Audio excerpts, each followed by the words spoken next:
morning. This is 106.1 KYVZ. Joe Zurich visiting with Ag meteorologist Chris Sramek at Decision Weather Now, as well as America's Weather streaming channel. Chris, some much-needed precipitation fell across the plains, and it looks like we're not quite done. Yeah, Joe, we're going to continue to see rain. We got that nice rain yesterday out ahead of this low-pressure system that's kicking out of the western slope of the Rockies, and will take a track through the Texas-Oklahoma panhandle and then move northeast through central and eastern Kansas as it wraps around and pulls out of here. Eventually on Saturday morning, that upper level low will take a track that'll take it through eastern Nebraska, Iowa, and Minnesota. So we're going to continue to see waves of precipitation, with the first one now working its way up along that Kansas-Colorado border, moving north into that I-70 region from Goodland to Colby. That'll spread across the entire area here this morning. And what we'll see is some light rain snow mix west of Highway 25. Get along that Kansas-Colorado border. That's where we got temperatures this morning at right around that 32 degrees. You get out here along highways 25 and 83. We're in the middle to upper 30s, and then you get over towards Norton and Hill City, and we're in the lower 40s. We got a northeast breeze at 5 to 10 miles per hour. That'll continue to blow 5 to 15 today, and we'll see that active precipitation out in Colorado be in the form of snow, where they saw some heavy snows yesterday. There's winter storm warning still in effect out there.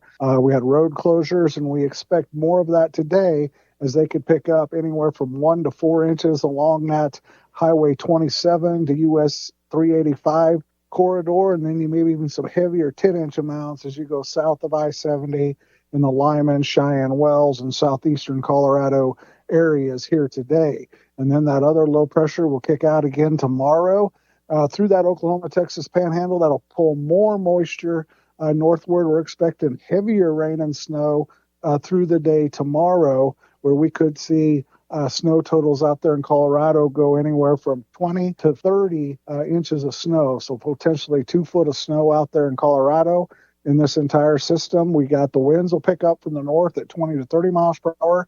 So we'll probably see blizzard warnings continue out there in Colorado.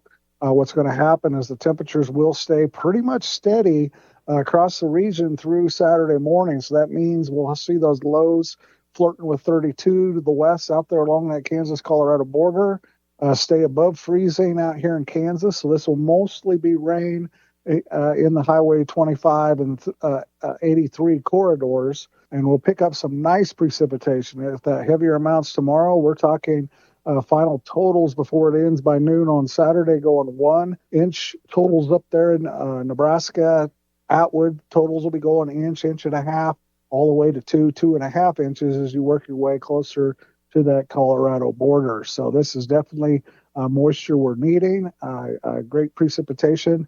We've seen anywhere from across the county here this morning. We've got amounts that are coming in of 60 points to 80 points. With yesterday's activity, we could pick up another 1/4 inch today and maybe an inch or more as we go into Saturday. So definitely got some good moisture. As far as once the system clears here on Saturday afternoon, the sun might come out before it sets there late in the afternoon, clearing in the evening overnight. We'll see temperatures top out in that 40 to 45 degree range. Lows will drop to around 30. And then for Sunday, Monday, and Tuesday, we'll see a nice warm up back into the upper 50s, lower 60s, lows going back towards that freezing mark or just slightly above. And we'll see another front that'll come through on Wednesday. That looks like it might squeeze out some light precipitation, depending on the timing, whether that would be rain or snow type stuff, but it'd be definitely less than 1/4 inch. Cooler temperatures just briefly dipping down into the 40s, and we're right back up into the 50s to finish the week and start that next weekend. And looking for the next storm system that could have heavier precip and colder temperatures and another round of weather, rain and snow around the 20th of the month, right prior to Thanksgiving. Once again, that's Ag meteorologist Chris Sramek at Decision Weather Now, as well as America's Weather streaming channel. For KYVZ Radio, I'm Joe Zurich.